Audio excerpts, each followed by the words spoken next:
Ring sobrang daming noise, no? Ang gulo ng mundo. Lahat may opinion, lahat may reklamo. Pero anong epekto nun sa buhay mo? We have very little control over external things. Politics, media, social pressure, at kung ano pa. Hindi natin kayang baguhin lahat ng nangyayari sa mundo, mga preng. Pero may mga bagay tayo na kaya nating kontrolin. At yun ay ang ating mga actions, mindset, at disiplina. Isipin mo ngayon, preng, may araw ba na iniiwasan mong mag-take action dahil sa mga news o drama? At bakit? Preng, saan ka ba magaling? I'm sorry, pero hindi lahat ng bagay may ginugol kang oras tapos hindi mo nagawa. Preng, walang magic dito. Ang tanging sikreto, yung consistency. Kung bumagsak ka sa araw na to, mga preng, okay lang yan. Minsan talo ka, minsan panalo. Pero pag tinulungan mong baguhin ang mindset mo, hindi na siya pagkatalo, mga preng. Isa itong pagtutok sa goal mo. Tingnan mo ang buhay mo ngayon, mga preng. Are you blaming the world for your failures or are you learning from it? Preng, gusto mo bang maging unstoppable? Hindi kailangan ng malaking plano. Kailangan lang ng first step. Focus on small actions that lead bigger things. Kung hindi mo kayang mag 10 hours work in a day, baka pwede kang mag 10 minutes para simulan. Start tomorrow. Make one decision. Mag-push ka ng step forward. Hindi perfect pero consistent. Preng, hindi ang mundo ang kalaban mo.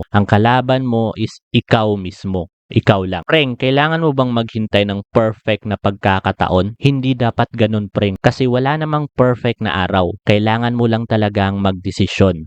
Procrastination comes from fear of failure, self-doubt, and believing you're not ready. So bakit hindi mo subukan ngayon? Kung hindi mo pa kaya, huwag mong gawing rason ang takot. Ang fear na iniiwasan mo, yan yung nagiging dahilan ng pagka-stuck mo. Pag hindi ka kumilos, ano ang mangyayari? Kaya preng, every minute you're not taking action is time that could be used for growth. So ano ang gagawin mo ngayon? Magpapadaig ka ba sa takot o haharapin mo siya? Kaya preng, ayusin mo na. Huwag mong gawing excuse ang doubt mo para manatili sa comfort zone. Small actions every day create consistency. Over time, you'll start seeing result even if it's not immediate. Make a plan now. Just one small step towards the person you want to become. Kasi preng, walang ibang sisihin kundi ikaw lang mismo. Kasi ikaw ang magpapasaya kung anong mangyayari sa buhay mo. Accountability is the key to growth. Pwede mong sisihin ang gobyerno, ang kaibigan mo, pero hindi sila ang magbibigay sa iyo ng success. Huwag mong gawing excuse ang mundo. Mag-focus ka sa sarili mong laban. Huwag mong gawing blame game. Preng, baka pinapaligaya ka lang ng mga distraction. Hindi siya magdadala sa iyo ng tagumpay. Tandaan mo yan. Focus is everything. Ang pinaka-importanting asset mo ngayon, ang focus mo. Ang ginagamit mo na oras, yun ang magbubukas ng opportunity. So, i-challenge mo yung sarili mo.